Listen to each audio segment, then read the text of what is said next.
VRC section में para summary के questions काफ़ी डूएबल विथ एक्यूरेसी हो सकते हैं if we take care of just few simple things. जब आप पैराग्राफ को रीड कर रहे हो तो you should be able to understand कि इस पैराग्राफ का जिस्ट क्या है, what is the main idea जिसके बारे में ऑथर बात कर रहे हैं, डिस्कशन हो रहा है। हम आरसी पैसेजेस सॉल्व करते हैं तो उसमें हम हर पैराग्राफ का जिस्ट निकालते हुए आगे बढ़ते हैं। यहाँ पे हमें केवल एक पैराग्राफ का जिस्ट निकालना है, taking care of the author's tone और the attitude towards the idea which has presented. अब ये क्वेश्चंस काफ़ी डूएबल तो हो जाते हैं, लेकिन एक ट्विस्ट आता है। ट्विस्ट कहाँ आता है? It is not about the paragraph because एक ही वो तो, but the twist is in the answer choices. तो आंसर चॉइसेस आपके लिए चैलेंजिंग हो जाते हैं बिकॉज एग्जामिनर इस तरह से क्रिएट करते हैं कि कई बार वही वर्ड्स यूज़ करें, वही कीवर्ड्स यूज़ करें जो पैराग्राफ में डिस्कशन में है, बट जिस तरह से प्रेजेंट किया है वो मीनिंग डिस्टॉर्ट हो रहा है। So be careful that just focusing on the keywords will not help you. आपको उसके साथ में जो डिस्कशन है वो भी मेंटेन करके रखना है in your correct answer choice. Then कई बार आपको लगेगा कि आंसर चॉइस जो है बिल्कुल करेक्ट है in reference to the discussion of the paragraph, पर ऑथर की जो बात है पूरी तरह से कन्वे नहीं हो रही, it is an incomplete para summary. तो कई बार ऐसा लगेगा कि in spite of being the right one, it is not the correct one because it is an incomplete one. कई बार ऐसी आंसर चॉइसेस क्रिएट करते हैं एग्जामिनर जिसमें एक्सट्रीम वर्ड्स यूज़ कर लेते हैं, for example always, all, never. अब ये आंसर चॉइसेस आपकी करेक्ट आंसर चॉइस में तभी हो सकती हैं जब ऑथर ने भी अपने डिस्कशन में उतना स्ट्रॉन्ग क्लेम किया है। So they can not be a part of your correct answer choice unless and until the author has mentioned it in such a strong way. कई बार ऐसा होगा कि 4 आंसर चॉइसेस में से 2 तो बहुत क्लियरली एलिमिनेट हो जाती है because they do not align with the discussion of the paragraph, लेकिन 2 बहुत क्लोज आंसर चॉइसेस हैं, ये ट्रैप हो सकती हैं। अब ऐसे में compare these 2 answer choices, find out the difference between them and फिर पैराग्राफ के डिस्कशन के साथ ऑब्जेक्टिवली कनेक्ट करके देखो कि which one relates more with the discussion of the paragraph. That will help you in marking the right answer choice. Now let's look at these things and experience this and learn this by solving one of the CAT PYQ. Let's start.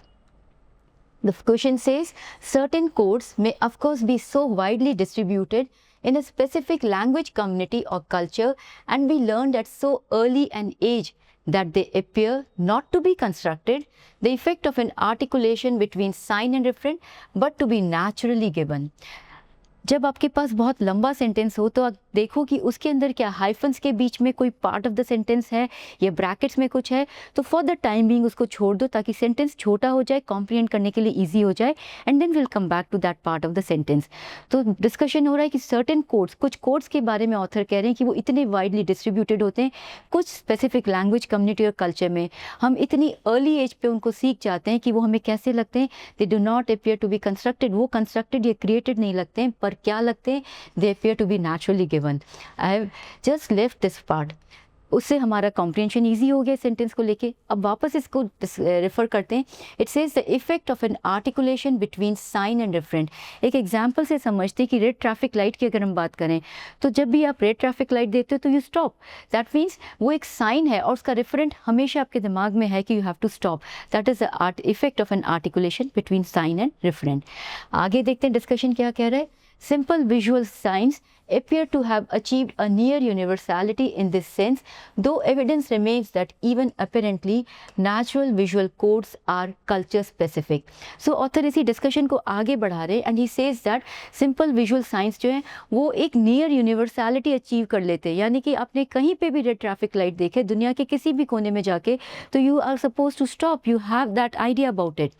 And though evidence remains that even apparently natural visual codes are culture specific, कई बार ये culture specific भी हो सकते हैं। Okay, however this does not mean that no codes, however एक word आया, transition word आया, तो मतलब आप इस पे फोकस करोगे तो आपको फ्लो ऑफ आइडिया समझ में आएगा कि अभी तक जो डिस्कशन हो रहा है उससे थोड़ा सा डिविएट होने वाला है डिस्कशन। क्या डिविएशन आया? This does not mean that no codes have intervene, rather that the codes have been profoundly naturalized. इसका मतलब ये नहीं है कि इतना यूनिवर्सैलिटी अचीव कर ली है उन्होंने और इतना वाइडली यूजेज नेचुरल लगते हैं। इसका मतलब ये नहीं है कि नो कोड्स हैव इंटरवेन, कि इनको क्रिएट नहीं किया गया, इनको कंस्ट्रक्ट नहीं किया गया, ऐसा नहीं है। Rather the codes have been profoundly naturalize, बल्कि कोड्स नेचुरलाइज लगने लगते हैं। एंड रीजन ऑथर ने स्टार्टिंग में डिस्कस किया है। The operation of naturalize codes reveals not the transparency and naturalness of language but the depth, the habituation and the near universality of the codes in use. तो जो हम use कर रहे हैं नेचुरलाइज कोड्स का, जब ऑपरेशन की बात कर रहे हैं ऑथर, एक और बात उसी डिस्कशन में ऐड कर रहे हैं कि what they reveal, not the transparency and the naturalness of language, पर क्या ऐड कर रहे हैं, the depth, the habituation and the near universality. हम कितना हैबिचुएट हो जाते हैं उन कोड को कि वो नियर यूनिवर्सैलिटी की अपील रखते हैं। So that is what is saying about the operation of naturalized codes. They produce apparently natural recognitions. तो basically जो इतना सारा discussion author ने किया about the codes, about certain codes, he says that they produce apparently natural recognitions. एक compile कर लिया अपने पूरे discussion को इस छोटे से sentence में.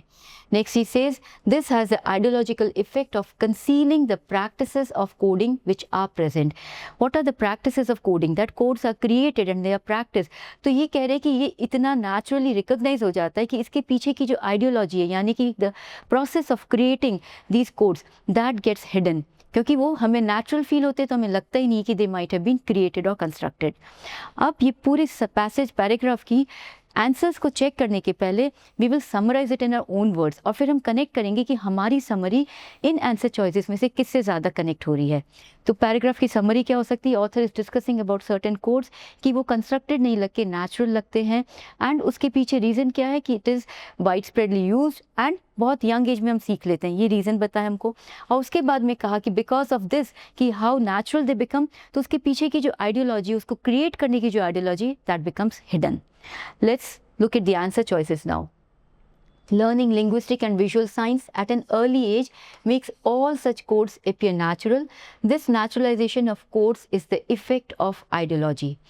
Learning linguistic and visual science at an early age, this is part of the discussion of the paragraph, aligns, ठीक है ये वाली बात, makes all such codes appear natural. Is the author talking about all such codes? Author ने clearly कहा कि certain codes, तो all एक extreme word आ गया, इसके कारण I will eliminate this answer choice, इसके कारण अभी।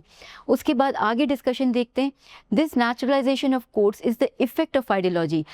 कोड्स का नेचुरलाइजेशन जो है, क्या वो आइडियोलॉजी का इफेक्ट है? No, it is the effect of being wide spreadly used and because of learning at an early age, उसके कारण नेचुरलाइजेशन हो रहा है। It is not the naturalization of codes, is not the effect of ideology. Even this sentence has been presented in a distorted way. So because of the extreme word use over here, because author ने certain बोला है, all नहीं बोला है, and because of the sentence presenting the meaning in a distorted way, I will eliminate this answer choice. And also it is just talking about just learning linguistic and visual science at an early age, so it is not completing the summary, also eliminated. Next says language and visual science are codes. Author ने बात करी language के reference में, visual science के reference में कि these are the codes. आगे देखते हैं। However, some of the codes are so widespread that they not only seem naturally given but also hide the mechanism of coding behind the signs. So इसमें क्या idea निकल के आ रहा है कि कुछ कोड्स जो हैं they are so widespread कि वो natural, that they not only seem naturally, वो हमें natural तो लगते हैं, साथ में वो क्या कर रहे हैं, they are also hiding the mechanism of coding behind the signs, कि जो mechanism है वह छुप जाता है। और वही ऑथर ने, यही आइडिया है ऑथर ने जो लास्ट सेंटेंस में डिस्कस किया है। तो all the major aspects of this paragraph are being covered in this. I will just mark this and check the remaining two. Next says all codes, linguistic and visual, have a natural origin, but some are so widespread that they become universal. This is what hides the mechanism of coding behind signs. अब देखो extreme words पे हमें focus करना है। क्या all codes की बात हुई है, certain codes की बात हुई है, all codes की बात नहीं हुई। तो again an extreme word being used over, I'll eliminate this, but I'll check the remaining part also. All codes, linguistic and visual, have a natural origin.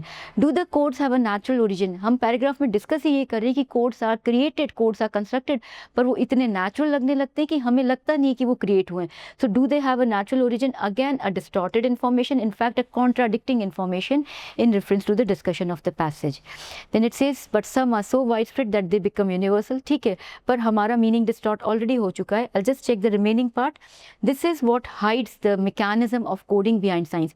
This sentence is correct that they become so universal, they become so natural, जिसके कारण इसके पीछे का mechanism जो है of coding behind signs छुप जाता है। But because of this part of this answer choice, I will eliminate कि extreme word use किया है, जो meaning देना चाह रहे हैं, जो idea देना चाह रहे हैं, वो distorted and contradictory है in reference to the discussion. So I'll eliminate C also. Let's look at the last one. Not all codes are natural, but certain codes are naturalized and made to appear universal. So it says सारे codes natural नहीं हैं, codes तो natural हैं ही नहीं, ठीक है, but certain, फिर भी हम एक बार लेते हैं उसको, आगे कह रहे हैं certain codes are naturalized and made to appear universal. Is something done to make them natural or is something done to make them appear universal? ये तो एक प्रोसेस में इस तरह से अपने आप हो जाता है, क्योंकि इतना वाइड स्प्रेड यूज़ हो रहा है, इतनी अर्ली एज में हम सीख रहे हैं, तो this becomes natural because of these reasons. इसको कुछ करा नहीं जा रहा है. ये जो सेंटेंस का स्ट्रक्चर है, ये क्या पोर्ट्रे कर रहा है कि कोड्स को नेचुरलाइज किया जाता है, they are made to appear universal. No, they become universal, they become natural. So यहाँ पे जिस तरह से आइडिया को प्रेजेंट किया है, it distorts the meaning. This is not done in the proper way. Next it says ideology aims to hide the mechanism of coding behind science. क्या ideology का ये aim है to hide the mechanism? No, because of these codes becoming so natural, the ideology of creating the practice, the how they have been created, this gets hidden. तो ये भी एक distorted statement है. I'll eliminate this part also. So D also gets eliminated and we are left with B as the correct answer choice. B ने बोला है language and visual science are codes. चाहे वो हमें कितना भी, they are so wide spread that they not only seem natural, हमें कितना भी नेचुरल लगे, बट क्या होता है कि इस नेचुरल लगने के कारण जो इसके पीछे का मैकेनिज्म है कोडिंग के पीछे का, वो छुप जाता है. This was the main idea which was discuss. बाकी बीच में बहुत सारा डिटेल डिस्कशन है जो हमने एलिमिनेट कर दिया है, and B becomes the perfect summary for this question. I hope you got the clarity about how you have to eliminate the wrong answer choices and pick up the correct answer choice.